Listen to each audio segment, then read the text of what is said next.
ராம் ராம். வாழ்க வளமுடன். Voice of காஞ்சி நேயர் அனைவருக்கும் இனிய மாலை வணக்கம். பரிபூர்ணமான சரணாகதி. பரிபூர்ண சரணாகதி எப்படி இருக்கும் அதை விளக்கறதுக்கான ஒரு சின்ன அழகான கதை.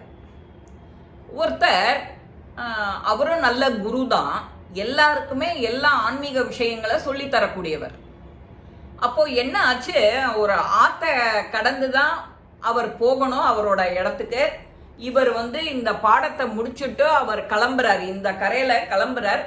இப்படி அந்த படகுல போயிட்டே இருக்கும்போதே திடீர்னு வெள்ளம் வந்துடுறது, மழையும் வந்துடுறது, காத்து வந்துடுறது. எதுவுமே அந்த சீதோஷ்ணம் இயற்கை கை கொடுக்கல.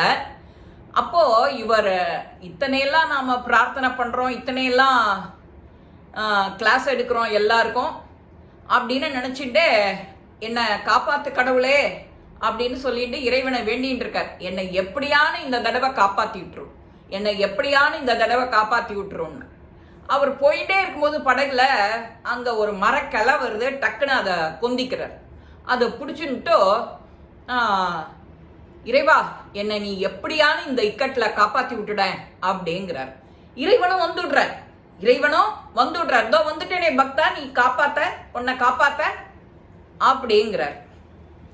நீ என்னை காப்பாத்துறது, நீ வந்த உடனே எனக்கு கேட்டது ரொம்ப மகிழ்ச்சி தான். இருந்தாலும் இதுக்கு நீ என்ன செய்யணும், எனக்கு நீ இந்த மரக்கிளைய மட்டும் என்னை விட்டுடுன்னு சொல்லாத. ஏன்னா என்னால அது முடியாது. மரக்கிளைய பிடிச்சுக்கிறேன், என்னை காப்பாத்திடும். அப்போ அவருக்கு திடமான நம்பிக்கை இல்லை. மரக்கிளையையும் விட்டுட்டா நம்ம எங்கேயோ அதல பாதாளத்துக்கு போயிடுவோம் தண்ணியில அப்படிங்கிறது அவருக்கு மனசுல. நீ என்ன பண்ணினாலும் என்னை காப்பாத்திடும், ஆனா நான் இந்த மரக்கிளைய மட்டும் என்னை விட்டுட சொல்லாத அப்படிங்கிறார் இறைவன் கிட்ட. நம்மள பாதி பேர் அப்படித்தான். இறைவனே நேர்ல நீ கேட்ட வரத்தை தரேன்னாலும் வந்திருக்கிறது இறைவன்னா உனக்கு தெரிஞ்சாதானே நீ அமைதியா இருப்ப. உன்னோட வாய் சும்மா இருக்குமா? சும்மா ஏதானும் வம்பு தகராறு பண்ணும். அதுலதான் நீ ரொம்ப இதுவாச்ச, பட்டம் வாங்கியிருக்கிய. யாரையும் நம்பாத, அந்த திடமான நம்பிக்கையும் இருக்காது, நீ பிரேயர் பண்ணினத்துக்கும் நம்பிக்கையும் இருக்காது. அந்த திடமான மனசு, பிரேயர் பண்ணிட்டோமே நம்மளை நிச்சயம் அவன் காப்பாத்துவாங்கிற நம்பிக்கை உனக்கு இருக்காது. அவங்கிட்ட பரிபூர்ணமா சரணாகதி அடையறதுக்கான பிரேயர் உங்ககிட்ட இல்லை, நீ அதை மிஸ் பண்ணிட்ட. ஆனா நீ எல்லாருக்கும் கிளாஸ் எடுக்கிற. நீ கிளாஸ் எடுத்து மற்ற மாணவர்கள்லாம் பாதி பேர் கரை சேர்ந்துட்டா, பாதி பேர் முடியாதவா இறந்தும் போயிடுறா. இதெல்லாம் கண்ணால பாக்குறாரு அவர், அந்த குரு. அவருக்கு குருன்னு சொல்லக்கூடாது அப்படியா இருந்தா. இவர் இறைவனே நேர்ல உன்னை காப்பாத்துறேன், நான் வந்துட்டேன் அப்படின்னா, நான் இந்த மரக்கலையை மட்டும் பிடிச்சிட்டு இருக்கேன், நீ என்னை இதை மட்டும் விட்டுட சொல்லாத, என்னை காப்பாத்திடும் அப்படின்னா, மரக்கலையை விட்டாதானே நீ அங்கிருந்து நகர்ந்து அண்ணண்ட போக முடியும், இக்கரையிலேருந்து அக்கறைக்கு போக முடியும். இல்லைன்னா நடுவழியில மாட்டிப்பிய. அந்த புத்தி தோணலை. நம்மளை இன்னும் எங்கேயானு கொண்டு போய் ஆழ தள்ளிடுவாளோ நம்மளை அப்படிங்கிற அந்த பரிபூர்ணமான அறிவு இல்லை அவருக்கு. நாமளும் நம்ம கிட்ட சில பேருக்கு இந்த குறை இருக்கு. இப்பவும் பரிபூர்ண சரணாகதினா என்னன்னே தெரியல. நீ தான்ப்பா என்னை காப்பாத்தணும், ஸ்திரமான திடமான நம்பிக்கை வேணும். பரிபூர்ண சரணாகதினா என்ன? நீ தான் என்னை காப்பாத்த போற, நான் எதுக்கு கவலை பண்ணணும்? இப்படி கவலைப்பட்டு கன்னத்துல கை வச்சுக்கணும்? ஒண்ணுமே பண்ணாத, நீ பாட்டு கேஷுவலா இரு.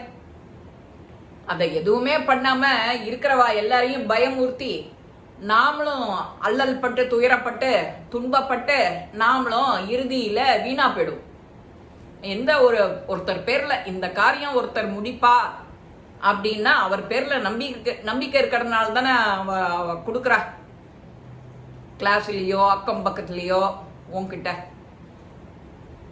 அதே போலதான் பொறுப்புகளும். உனக்கு என்ன செய்ய முடியுமோ அதுக்கு தகுந்த பொறுப்பு உன் கையில கொடுக்குறா. அப்போ அந்த இறைவன் கிட்ட நாம என்ன பொறுப்பை ஒப்படைக்கிறோம்? நீ என்ன காப்பாத்து, அது அவனால மட்டும்தான் முடியும். ஆனாக்க அதை நம்புறது இல்லை. நம்பிக்கை இல்லாத வாழ்க்கை வீண். நம்பிக்கை எப்போதும் வேணும். பரிபூர்ண சரணாகதி என்னைக்கும் வேணும். அந்த சரணாகதி எப்போ இருக்கோ அப்போ மனசு சுத்தமாக தெளிவடைஞ்சிடும்.